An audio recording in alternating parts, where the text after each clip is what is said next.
iltimos 5 minut vaqtingni olaman. Savollarim bor edi, so'rab oling. Nima so'ramoqchi eding? Gapir tezroq. Juda ham vaqtim kam, naryoqda shuncha o'quvchilarim kutib turibdi. Ishlarim ham juda ham ko'p. Tikishim ham kerak hali. Mengacha hamma kiyimlarga tushib ketaveradigan, hamma kiyimga qo'llansa bo'ladigan universal bezak texnikasini aytgan. Voy, shuni ham bilmaysanmi? Eng universal texnika bu mix texnikasi-ku. Bu texnikada oqshom liboslarini bezatsa bo'ladi, choponlarga ishlatsa bo'ladi va har xil soch aksessuarlariga ham qo'llasang bo'ladi, fatalarga ishlatsa bo'ladi. Juda ham universal texnika bu.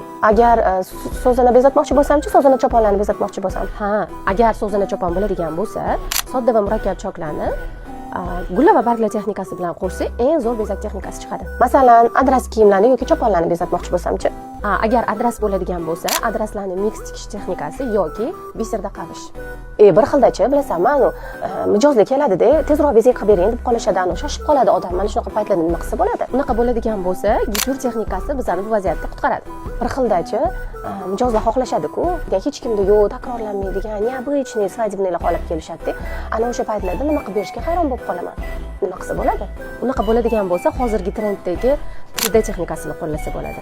3D gullarni ham biserni vishkani aralashtirib, ham 3D gulli texnikasini o'zini qo'shsa, juda ham original narsa. Voy, bu shuncha narsa. Chalkashib ham ketdim-ku, men bilan qanaqa o'rganaman?